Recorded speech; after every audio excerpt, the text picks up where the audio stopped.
Hola y bienvenidos a una presentación, donde estaremos analizando el texto Religión y Política en Medio Oriente, de Enrique Herskovich, profesor de Historia en la UBA, más específicamente, jefe de trabajos prácticos de Sociología del Medio Oriente. Trataremos de identificar y analizar las ideas presentadas por el autor y expandir un poco más sobre ellas. Para comenzar, lo primero que debemos tener en cuenta para analizar la situación en Medio Oriente es la política y la religión en esta región. En este caso, la religión principal dentro de la zona es el Islam, una religión que, vista desde el occidente, es muy controversial respecto a sus reivindicaciones religiosas, es decir, la prohibición del alcohol, segregación de sexos en espacios públicos, condena del interés, exigencia de recato y modestia y las vestimentas femeninas. La religión en los últimos años, específicamente después de la Revolución iraní de 1979, conocida como Revolución Islámica, comenzó a politizarse. Este Islam político se utiliza en muchos países y diferentes organizaciones políticas muy conocidas, como el Estado Islámico, Al-Qaeda, la Yihad Islámica, la Hermandad Musulmana y el Hezbollah. Es utilizado para movilizar a las masas, atravesando barreras de clase, regionales, étnicas e incluso políticas e ideológicas. También, durante los últimos años, se lo ha transformado al Islam político en un símbolo antioccidental y de resistencia al neocolonialismo. El autor, Enrique Herskovich, también marca cierta ambigüedad sobre el Islam, ya que no toma los movimientos islámicos como un futuro prometedor de la democracia o de la apertura política, pero tampoco como un modelo completamente incompatible con ella y sin diferencias entre la religión y la política. Enrique, en este PDF que analizamos, también hace referencia a cómo la religión comienza a infiltrarse dentro del ambiente político, cambiando todas las reglas y las formas de ver las relaciones en el Medio Oriente, a través del segundo subtítulo llamado La religión en la contestación política. En este explica cómo fue utilizada por la mayoría de las organizaciones después de la Revolución Islámica ya mencionada para derrotar a sus enemigos internos y externos. Ya habiendo presentado los aspectos básicos del texto, nos desviaremos un poco para hablar acerca del concepto de el Oriente Medio, el cual es determinado como un área geográfica indefinida. Esto hace referencia a que Oriente Medio, como territorio, nunca fue definido de forma exacta. El término fue usado por primera vez por Alfred Mahan en 1902 para identificar una zona indefinida en el Golfo Pérsico. Se vio reforzado cuando Reino Unido lo utilizó en su llamado Comando de Oriente Medio. Al pasar de los años, empezó a ser empleado cada vez más, hasta formar parte de mapas, informes públicos de gobiernos y hasta en conferencias de prensa, especialmente utilizado por Estados Unidos. Además, sus límites geográficos son aún más discutibles que su denominación, y es común encontrar grandes variaciones en este sentido, de un estudio a otro. Mientras que algunos incluyen a Turquía, Afganistán o Libia, otros, en cambio, no los consideran como parte de Oriente Medio. Pero para algunos de los historiadores de Oriente Medio, no solo Libia, sino también Sudán y todo el norte de África también se incluyen en esta definición. Hay una validez apreciable en la inclusión de los países del norte de África, pues estos han estado vinculados a la región de Oriente Medio de muchas maneras, no solo durante los primeros años del Islam, sino también con aspectos lingüísticos, pues hablan árabe, como sucede con la mayoría de los estados de Oriente Medio. En conclusión, el concepto de Oriente Medio difiere entre varias perspectivas y nunca fue definido con exactitud.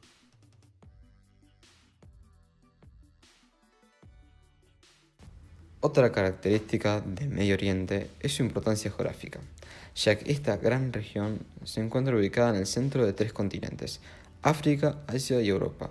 Esta importancia geográfica también se da debido a que representa un punto importante de ida y vuelta de personas como de bienes e información. Además, Medio Oriente es el centro de los intereses económicos de los países centrales, debido a que posee uno de los mayores recursos petroleros del mundo. Así es como los países centrales intervienen en la región mediante el neocolonialismo, es decir, la explotación del petróleo mediante empresas multinacionales. Debido a la inestabilidad de Oriente Medio, la región se ha convertido en una base para los terroristas. Esto surgió como consecuencia de múltiples guerras. Un ejemplo de ellas es la guerra de Irak-Irán, el conflicto árabe-israelí y la continua intervención por parte de las potencias mundiales, quienes consideran a estos grupos terroristas como un pretexto para la ejecución de su política exterior. Entonces es así como esta región se transforma en un campo de batalla, donde el terrorismo agrava la inestabilidad ya presente y esta, a su vez, alimenta las actividades terroristas en el Oriente Medio. Para hacer frente a la fuerte inestabilidad de la región, los países del Medio Oriente se organizaron en la OSI, o la Organización de la Conferencia Islámica, de la cual forman parte 57 países de religión musulmana. Su objetivo principal era la movilización de los esfuerzos de todos los musulmanes del mundo. Sin embargo, la OSI presentó una serie de dificultades a la hora de concretar este objetivo. Esta organización posee, según el texto, dos problemas fundamentales. El primero es el conflicto de intereses de los estados que la componen. Pese a que aquellos que pertenecen a la OSI deben centrarse en la unidad de los musulmanes, no todos los estados entraron con ese objetivo.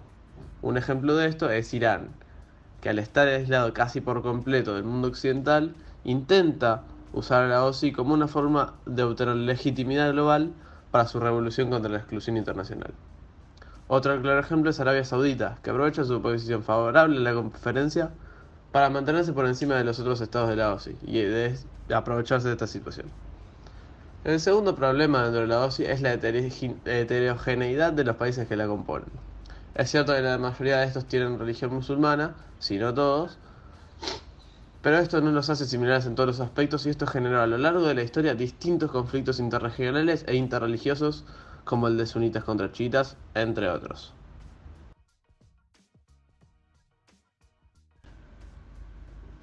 Esta debilidad interna pone a la organización en una posición incapaz de afrontar problemas reales y actuales. Es por eso que en 2005 se reunió a un grupo de expertos en el tema para asesorar la reforma de la OSI, con el objetivo de hacer frente a nuevos desafíos que enfrenta el mundo musulmán. Estos expertos propusieron una modificación de la Carta Constitucional, un aumento del poder del secretario general y que la organización sea más activa en los asuntos mundiales. Esto fue presentado y aprobado por los jefes de gobierno en 2005, por lo que podemos asumir que la voz de la OSI será más escuchada en un futuro cercano. En la región sur del Medio Oriente se formó en 1997 el Developing Aid, conformado por 8 países islámicos en desarrollo. El objetivo del mismo fue hacer frente a la exclusión económica de estos países internacionalmente. Para esto, formaron fuertes lazos financieros, comerciales y económicos entre sí, al igual que con los principales países pertenecientes al Islam. El Developing Aid se convirtió en el núcleo económico del Islam. Existen dos características que fueron esenciales para la creación y la unificación del Developing Aid. La primera fue el carácter de urgencia de la misma. Estos 8 países estaban enfrentando un rápido deterioro de sus economías nacionales, por lo que necesitaban urgentemente cooperación internacional. A la larga, de todos modos, esta urgencia trajo problemas porque no permitió que los fundamentos base del grupo se administraran de manera correcta.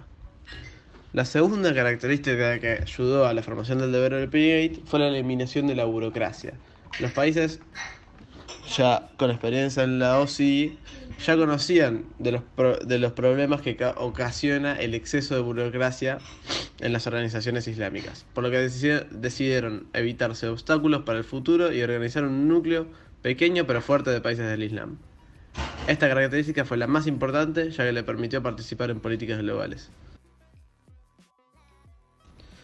Ese mismo año se firmó la Declaración de Estambul, en la que se pautaron las bases y principios en los que se iban a fundar los países del Developing Aid.